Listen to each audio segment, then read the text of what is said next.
Hej, vi vil lave en film om et helt normalt matematikmodul i 2. M. Holger vil spille rollen som matematiklærer Claus. Johannes vil spille rollen som Frederikke. Halvorsen vil spille rollen som Alexander Bøv. Abdullahi vil spille rollen som Holger. Og jeg selv vil spille rollen som Rasmus Hjort Christensen. Et optagelse 12.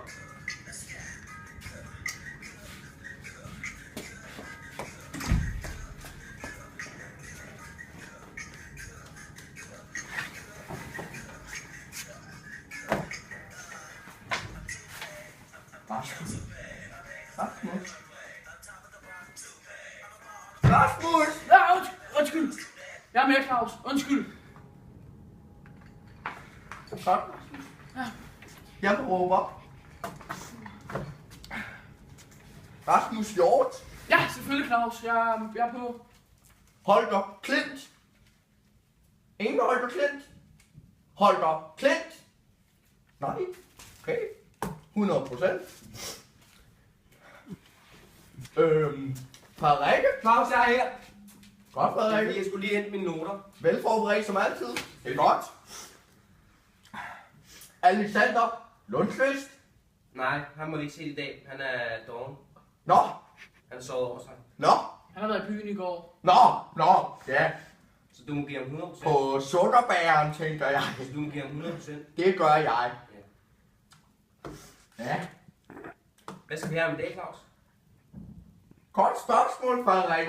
Rigtig godt spørgsmål. Tak. Vi skal have om 3. grads. Ja, godt du tager noter, Frederik. Jamen selvfølgelig, Claus. Polonium. Ja, men når man snakker 3. grads polonium, så snakker man ofte koefficienter. Og koefficienter, det er i vores 3. grads funktion, er det vores A, B, C og D. Så jeg tegner lige vores 3. grads funktion. F af x er lige med ax i 3. plus bx i 2. plus cx plus d. Og så for at det her skal være et 3. grads polynomium, så må a ikke være lige med 0.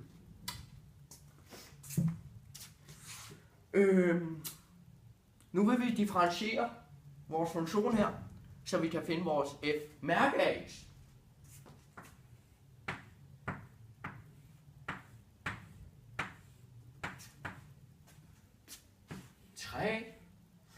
A x i 2 plus 2 b x plus c.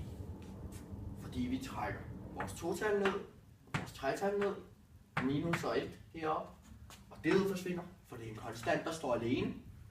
Og cx, så det står kun c. Så skal man så finde sin diskriminant til det her 3. grads polynomium.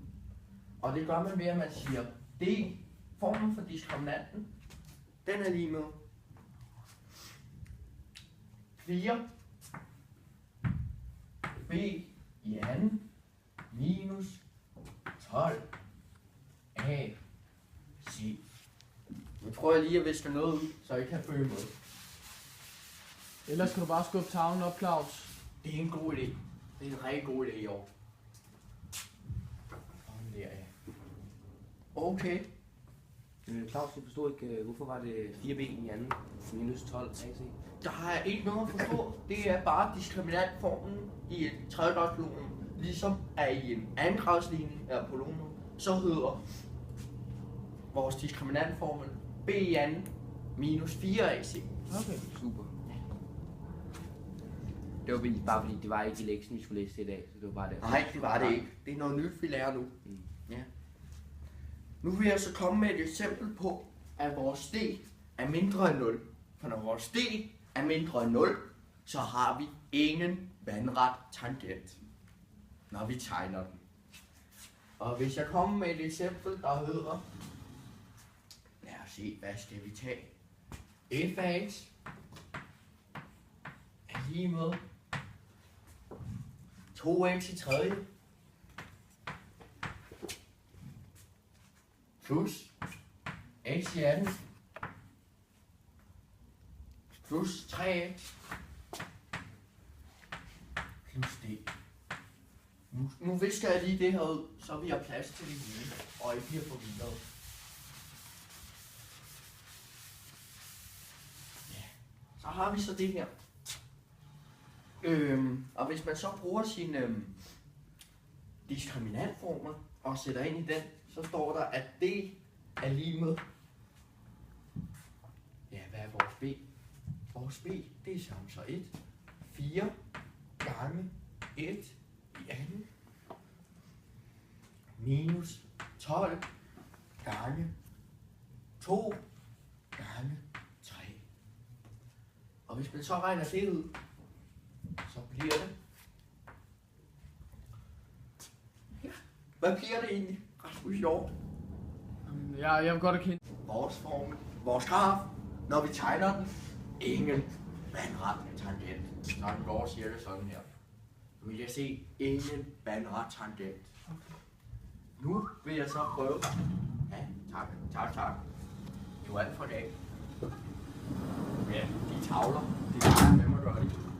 Nu vil jeg så prøve at lave et eksempel, hvor vi har kun én vandret tangent. Ja, så hvis jeg nu siger, at det her, det bliver jo svært, kan jeg se allerede nu. Men jeg må da kæmpe med det, at f af x er lige med 3x i tredje plus 3x i anden plus x, altså det betyder, at vores c er lige med 1 plus 2. Hvis jeg så skal finde diskriminanten til den her, så må det jo så betyde, at den hedder 3, eller den hedder, lad os kigge på formen, 4 gange 3 i anden, minus 12 gange 3 gange 1. Og hvad er 3 i anden? Rasmus Hjort. 3 i anden. Det er... Er det 9? Det er nemlig 9. Og 9 gange 4. Sygt nok, jeg kunne det. Jamen du er god. 9 gange 4. 9 gange 4, 9, det er 18. Det er... Det kan jeg ikke, Claus. Det er 36. Godt nok. Det er rigtigt. Nå. Så siger man 12 gange 3. Hvad er 12 gange 3? 12 gange 3. Ja. Det er 24. Det er simpelthen 36. Det er det. 36 gange 1, det er 36. Så hvis vi siger 36 minus 36, 36 minus 36. så får vi... Det er jo 0. Nemlig, og når den b er lige med 0, har man én vandret tangent. Så det betyder altså, at man får sådan en, der godt kunne se sådan her ud. Sådan en vandret sag. En vandret tangent. Det er grafen, du tegner der. Det er grafen, jeg tegner der. Ja, Okay. det er godt gjort. Godt, Claus. Du er virkelig med i dag. Ja, jeg prøver. Jamen, det er godt. Et lille titan kan måske falde af til dig. Det vil være fantastisk, Claus.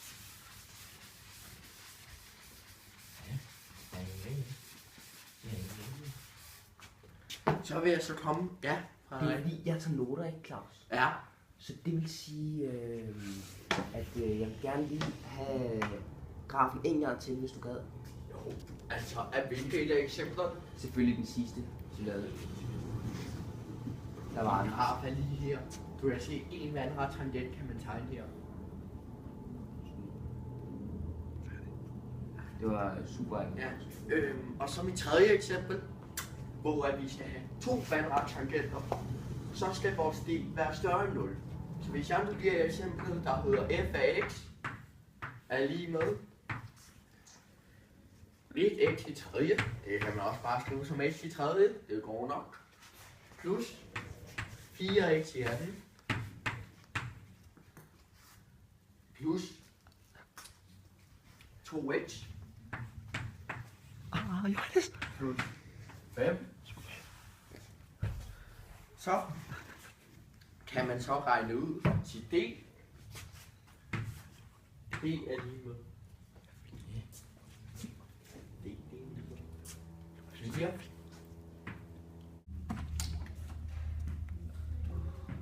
Undskyld, jeg kommer til klar.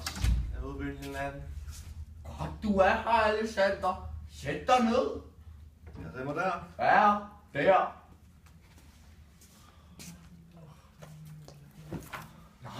Nej, Alexander. Ikke der. Derovre. Så jeg kan holde øje med dig. Derovre. Derovre. Ej, sker der, G? Du får stadig 100% fravær, Alexander. Var det en god tur i byen i går? Ja, man, det var sindssygt. Hvor var du henne? Jeg var på sukkerbageren. Jeg var ikke med. Jeg var på A-bar, Okay. så jeg skulle finde til en vild fødselsdag. Er du sindssyg? Jeg fik en bøde. Fik du flæset lidt? Ja, det gjorde jeg sgu. Jeg skulle få trænet, pumpet noget biceps. Fik du pumpet biceps på dance floor? Undskyld, Claus, jeg kommer for sent. Holger, godt du er her. Hvor var du henne? Jeg var til tandlægen. Godt nok, Holger. Du får stadig 100% fravær. Satans. Sæt dig ned. Okay. Godt, Holger. Vi skal også tale om rødder i tredjegradskolumnen. Og det en rød er, det er når vores fx er lige med 0. Altså der, hvor vores graf rammer x-aksen.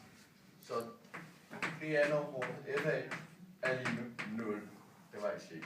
Det er 0. Ja.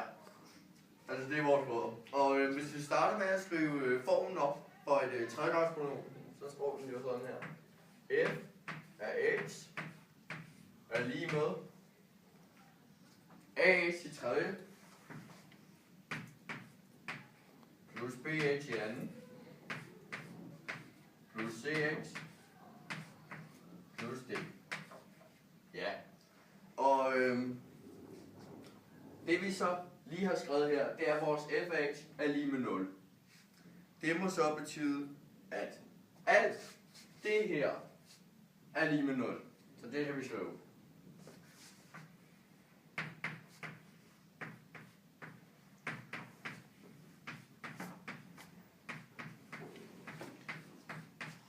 Er lige med 0.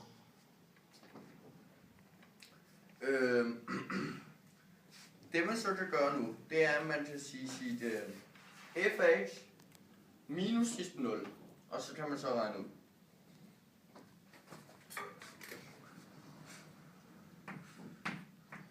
Og det vi faktisk skal bevise det her, det vi gør nu, det glemte jeg at sige, men det vi gør nu, det er vores sætning 1, der siger, at hvis vores r er lige med vores rod i vores tredjegradspolynomium, så kan vi sætte x minus r ud foran parentesen. Og det er så det, jeg viser nu, at det kan man. Bevise for det her. Ja, jeg viser jer, at det kan man. Der skal ikke være et ligningstegn, der skal være et minus.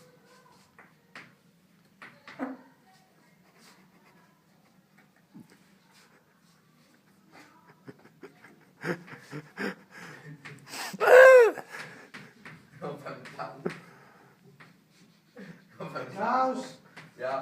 han prutter. Nej, du er lækker, jeg ved godt. Jeg ved godt, Holger. Kan du ikke stoppe med det i år? Jeg skulle. Ja, og alt det her kan vi så sige minus. Men det vi så kan sætte lige med 0 her, ikke? Det er faktisk et AX. Det vi så sætte lige med her, det er AR. Og det kan vi jo, fordi at det her det er vores rød. Så vi kan sige alle de her X'er, ændrer vi til AR. Ændrer vi til R. Så derfor, så når vi gør det her, så hedder den så minus, ja, parentes. Hvad er det, der er så sjovt, Holger? Lord viser mig en pornovideo Nej, gør han det? Okay, det var da ikke fedt. Vi er lige nødt til at gå videre til næste linje her. Det var ikke den, skulle huske. Hvad er det nu, der er sjovt, Holger? Ikke noget.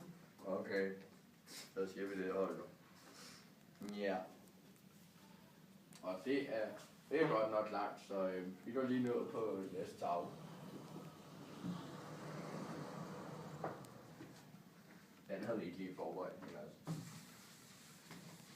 Sådan kan det også godt ske her i mine timer.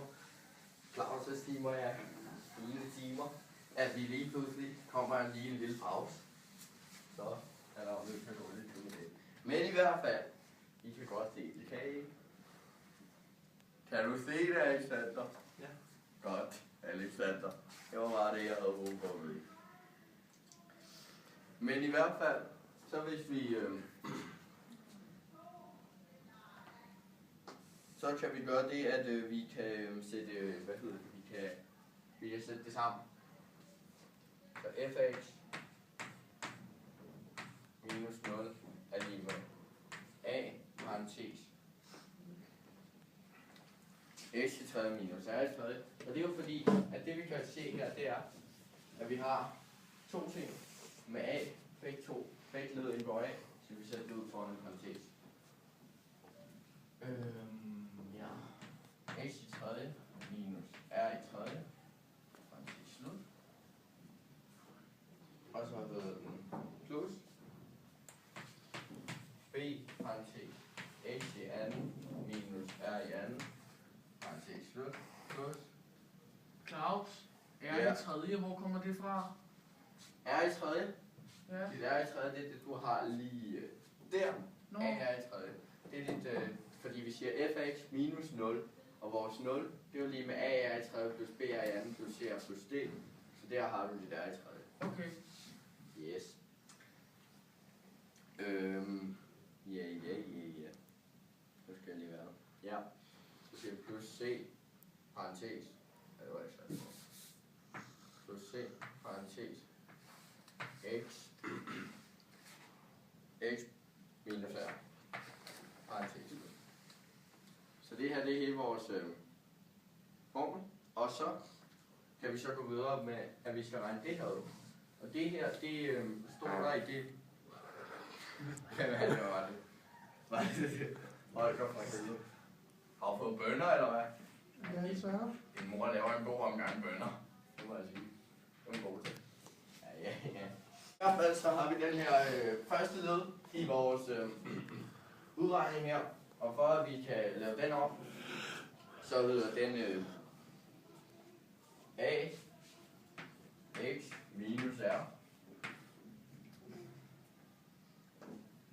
Og så parentes x i anden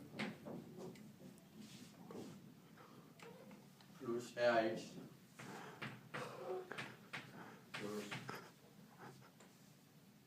r i anden. Sådan der.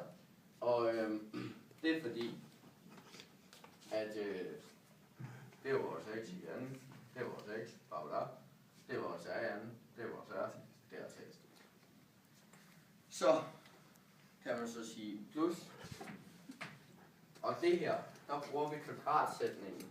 Og når vi bruger kvadratsætningen på det her, så får vi b parentes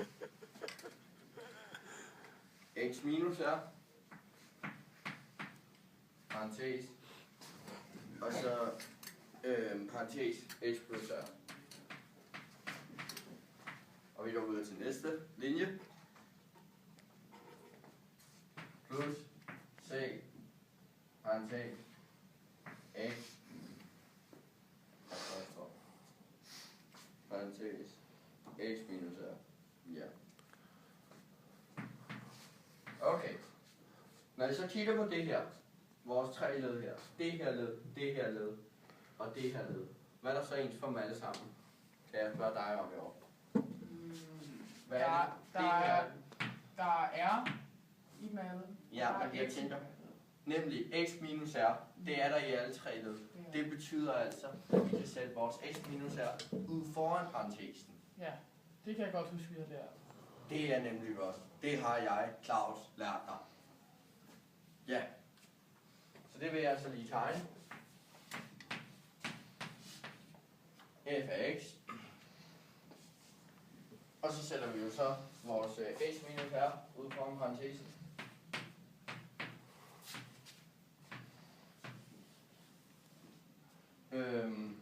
Og så bliver det så, okay, nu har vi så taget vores x minus her væk herfra, herfra. Og hvad har vi så tilbage? Jeg spørger Alexander, hvad skal jeg skrive nu? Inde i den der boks. Det aner du ikke. Du skal følge bedre med, Alexander. Det er vigtigt. Det er meget spændende. Det er jo AX i anden, selvfølgelig. Ja. Har du mere i år? Plus Ja. R Ja. X Ja. plus Ja. R Ja. i anden Ja. parentes. Slut. Fuldstændig rigtigt. Godt at høre, du fører med i år. Det plejer du ikke. Godt at se, du gør det i dag.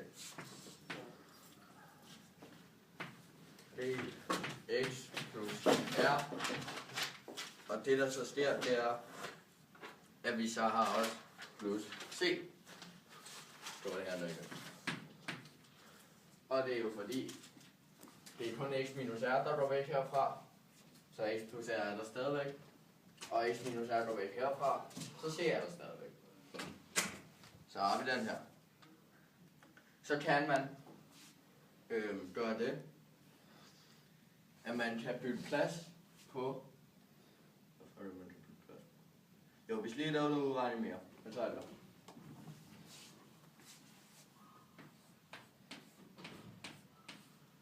Er lige med parentes x minus r, parentes slut gange, sådan der. Okay, når man siger a gange x i anden, hvad får man så? Alexander? Du aner det ikke. Jo. A, hvis man siger A gange X i anden. Ja, hvad får man så? Så siger man AX, får man AX i anden. Det er fuldstændig rigtigt.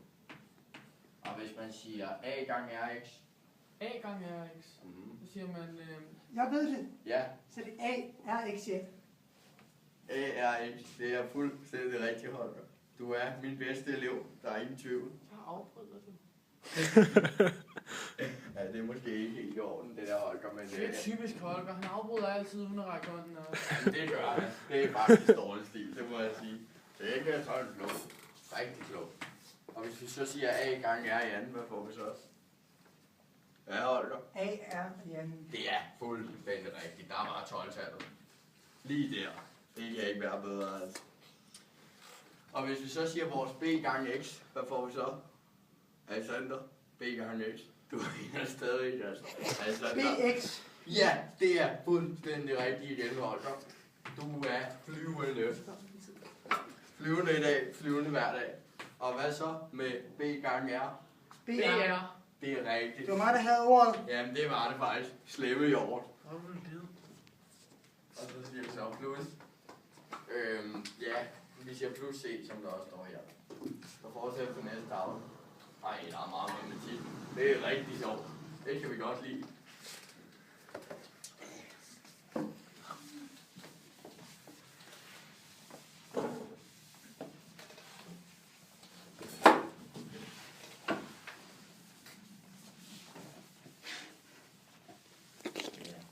Sådan der. Så har vi så den her satan. Det vi så kan gøre her, det er, at vi kan bytte om på vores ARN og vores BX. Dem får vi ligesom til at bytte plads. Sådan der. Det er bytte pladstegn. Det vidste de nok godt. Og det gør vi simpelthen, fordi at når vi så får vores X herover, BX og her, så står man med et led, hvor der er X i begge ledene. Så derfor skal vi trække X ud af parentesen. Ud foran parentesen. Så derfor så kan jeg skrive. Ja, I skal huske, at det er minus 0, og vi siger f af x er lige med.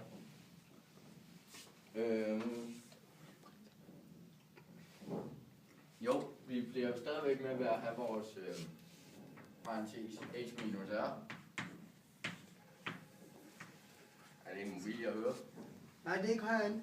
Inden du snakker videre, så vil jeg lige se, om jeg har forstået det rigtigt. X går simpelthen ud med hinanden deroppe. Nej, x går ikke ud med hinanden. Det x gør. Du har bx, og du har arx. Det gør ja. Er det ikke fordi, du prøver at få det om til, at det ligner en andengradsligning? Det er rigtig sødt. Men det vi faktisk gør, det er, at vi sætter vores x. Fordi at x står i begge ledene, så kan man tage sit x og sætte det ud foran parentesen. Nu tror jeg, Frederikke kommer. Goddag, Frederikke. Sæt dig ned. Ja, det er så Frederikke, der er her. Men det har vi i hvert fald gjort her, så vi har kunnet sætte vores x ud foran parentesen. Og det er smart. Nu sagde jeg i anden. Det er jeg i anden, der står lige der. Plus br. Plus c. Småt. Det er bare de der ting, der står der.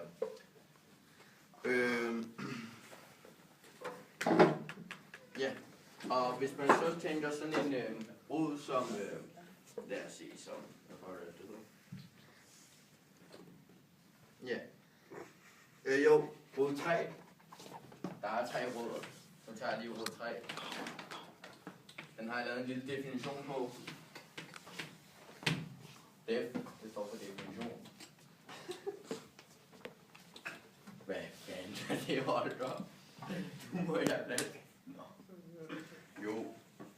Ja. Men i hvert fald definitionen på den, hvis man, det er... Skal du snakke lidt højere, Claus? Jeg kan næsten ikke høre dig. Undskyld. Tak. Ja. Sådan en der. Den tredje rod, det er vores anden rod. Plus vores første rod. Plus vores konstanter. Eller, ja, det er det, vi ved. Sådan der. Sådan det. Nu vil jeg gerne lige se, hvad I kan, så derfor så vil jeg gerne have dig, Holger, og dig, Sander, op til tavlen, fordi at I skal vise mig, hvordan man kan perspektivere tredjedørsballonen til noget integralregning. Så det nok, ja. Jeg glæder mig.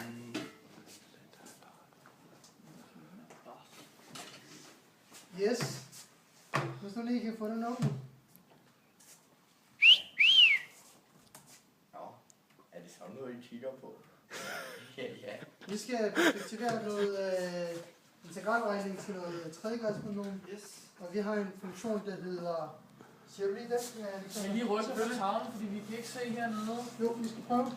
Vores funktion den hedder 4x i tredje 4x i tredje plus 2x i anden plus 2x i anden plus 5x plus 5x plus 2 plus 2.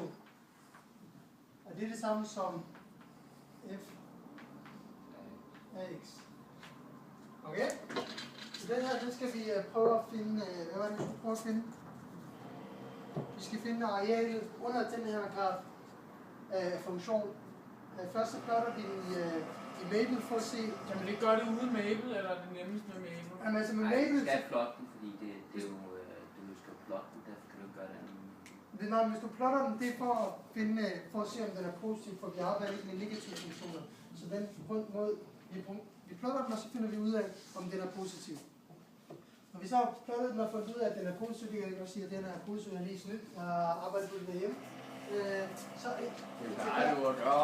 yes, og så integrerer vi den. Den måde vi integrerer, det er, vi integrerer hver eneste led.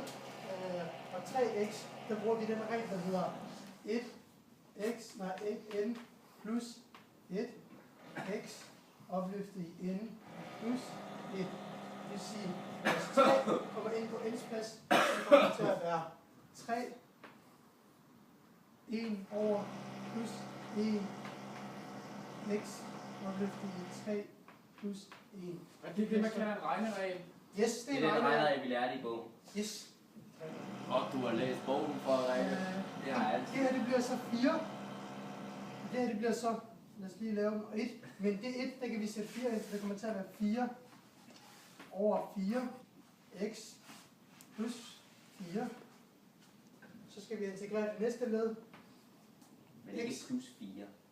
Fordi vi Du har... sagde x over plus 4.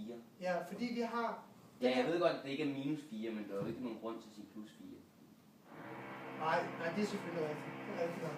Så sætter vi vores total ind på pladsen her, så bliver det, og total er her, og så bliver det 2 over 2 plus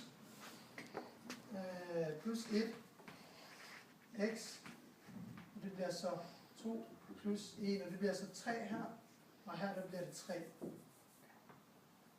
Går vi videre til næste led, og det er så 5x og et x, 5x. Hvordan var det med integreret 5x? Hvordan var det, man gør det? Det kommer jeg nok og viser. Ja. Når man har 5x, så er det sådan, at når man har en konstant og et x, så når man integrerer det, Yes. simpelthen. Okay. Det vi så skal have her, det må være, at vi har i hvert fald x i anden. Fordi ellers så kan det jo ikke blive x, når man så differentierer det. Ja. Og så skal du så, når du trækker det her total ned, hvad skal du gange med 2 for at få 5? Det må være 2,5. Okay, nu prøver jeg lige at differentiere den her for at tjekke, om det giver det rigtigt. Jeg skal minus det her op, så har jeg bare almindeligt x. Det er rigtigt nok. Og hvis jeg så trækker mit total herned, 2 gange 2,5, det er det. Okay, tak. Og plus 2, og når man integrerer 2 en konstant, så bliver det 2x. Er det rigtigt? Nej. Det er ikke rigtigt simpelthen. Jo, det er rigtigt. Nå, jo, det er kan vi slutte dig, eller? Jamen, det er rigtigt. Det er rigtigt. Så har vi integreret det her, men vi skal sætte det ind i en bestemt integrale, det vil sige den her bandit. Der skal vi finde det fra. Hvad er det sådan et tegn hedder? Nej, det er jo ikke et Lad os bare kalde den banditten i Så dag. sætter vi den fra 2 til 1. Godt, at du skriver totallet ud. Yes, og men så, det skal laver være største tal ud. så sætter vi vores f af x, som er hele den her funktion, det sætter vi ind på pladsen. Så det kommer til at være 4 over 4 x, og det er 4 plus 2 tredjedel x, opløftet i 3 plus 2,5 x, opløftet i 2 plus 2x. Så lukker vi parentesen og siger dx. Lukker vi den her herover, så har vi den bestemt integral, og så regner vi den ud. Den måde vi gør det på, det er ved at sige stor her 2, 1, vores f af x, lige med den her, og så sætter vi det simpelthen alle vores 2'er og 1'er ind på x's plads. Nej dog. Det er ikke rigtigt. Det er ikke rigtigt. Du skal lige først finde dit integrerede f af x. Dit store f af x skal du lige først finde. Min store f af x. Og det gør man. Det er jo integralet af... Har du integreret det der? Det der? Ja, det er integration. Det har du integreret. Ja, det Så har er det ikke dit f af x mere. Så er det dit store f af x. Store f af x. Ja. Altså du skal stadigvæk have dit f af x. Det skal du have. Okay. Det er Det er rigtigt. integralet af lille f af store f af. Så kommer det til at være Det er nemlig rigtigt, Frederikke. Hvor er du dygtig. 4 x 4 plus 2 over 3 x 3. Så skal du så lige huske at putte dit total ind på dine x-pladser. Ja, det gør jeg lige til sidst. X plus 2x. Og så sætter vi 2 og 1 ind på x's plads, så det kommer til at Nej, nu må jeg altså stoppe dig igen. Derinde, der skal der være f af x. Det er rigtigt nok. Okay, Men når du så siger lige med, og du så siger den der firkantede parentes, derinde skal der være dit f-mærke af x med din 2-værdi og din 1-værdi. okay. Så laver vi sådan en der, hvor vi sætter 2 og 1 ind. Så bliver det 4 over 4. Og x det bliver så 2 opløftet i 4 plus 2 tredjedel x. Og x det er så 2 igen. Ja. Opløftet i 3 plus 2,5 x. Det er så 2. Kommer til at slå gange der. Opløftet i 2 plus 2 gange 2. Og Det, da du så trækker vi fra. Ja. Ja, Hele den her, hvor vi så sætter 1 ind på x's det plads. er fuldstændig rigtigt. 4. 1. Opløftet i 4 Og 1 opløftet i 4 plus 2 tredjedel opløftet i 3 plus... Hov, nu skal vi lige stå et 1-tal gange. 1 opløftet i 3 plus 2 opløftet i 1 plus 2 gange 2. Og nu hop fast på hat og briller, fordi det bliver et langt regnestykke. Afslutter vi parentesen. Så regner vi først den her ud, så regner vi den der ud, og så trækker vi fra hinanden. Ja. Og så spørger jeg lige Frederikke. 2 opløftet i 4, hvor mange giver det? Det er 16. Godt. Jeg sletter lige den her, så jeg lige har plads til at regne ud. Regne.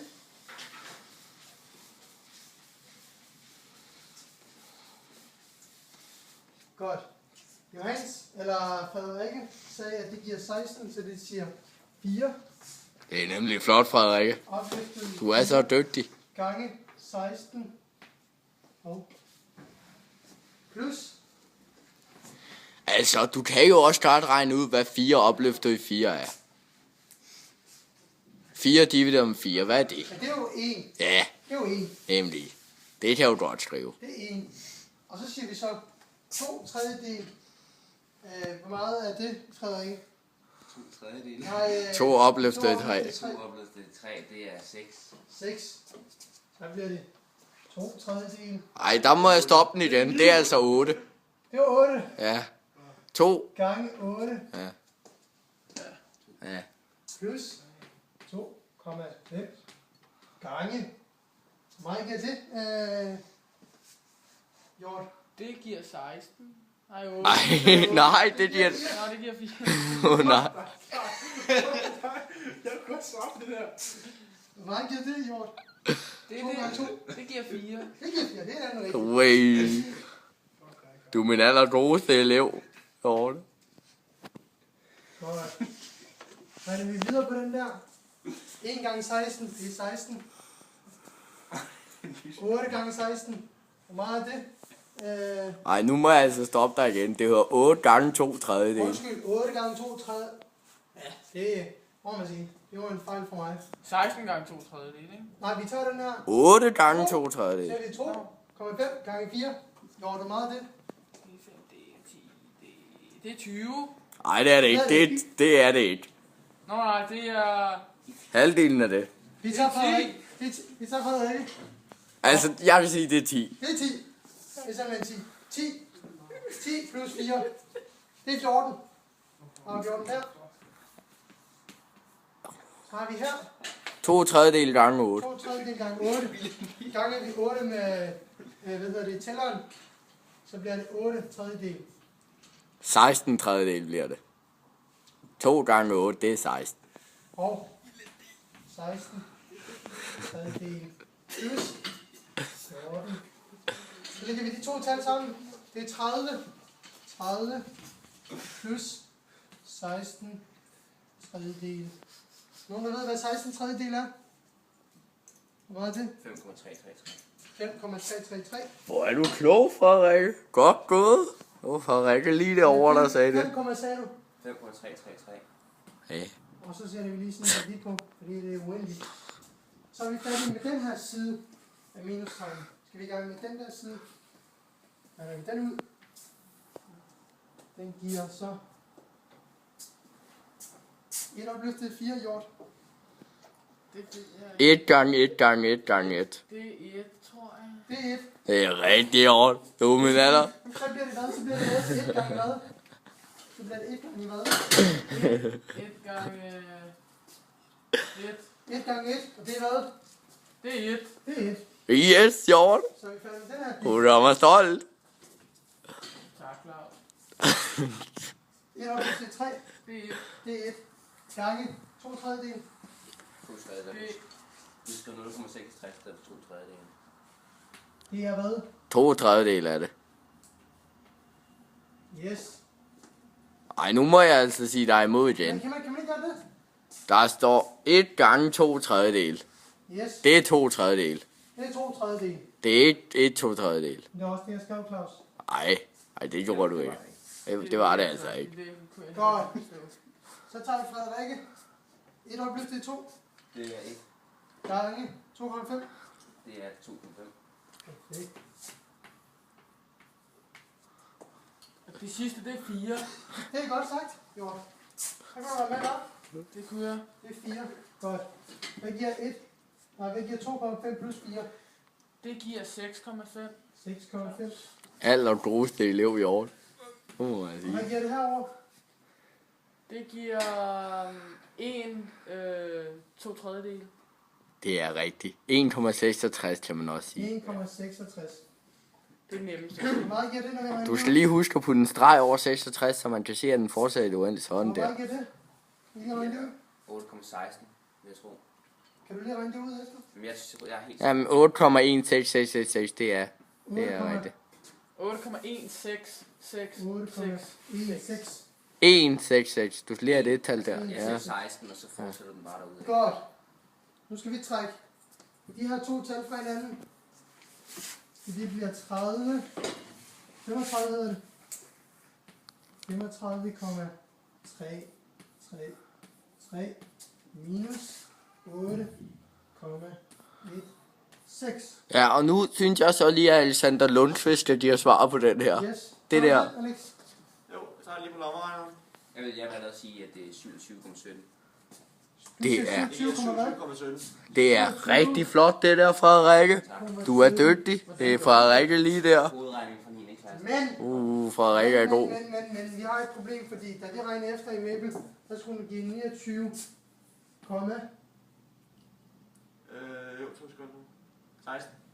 16. Det er bøv, du koncentrerer dig ikke. Det vil sige, Så vigtig er din biceps heller ikke. jeg har regnet et eller andet sted galt, men vi kan konkludere, at arealet under den her funktion, som hedder, kan du lige nævne funktionen for mig?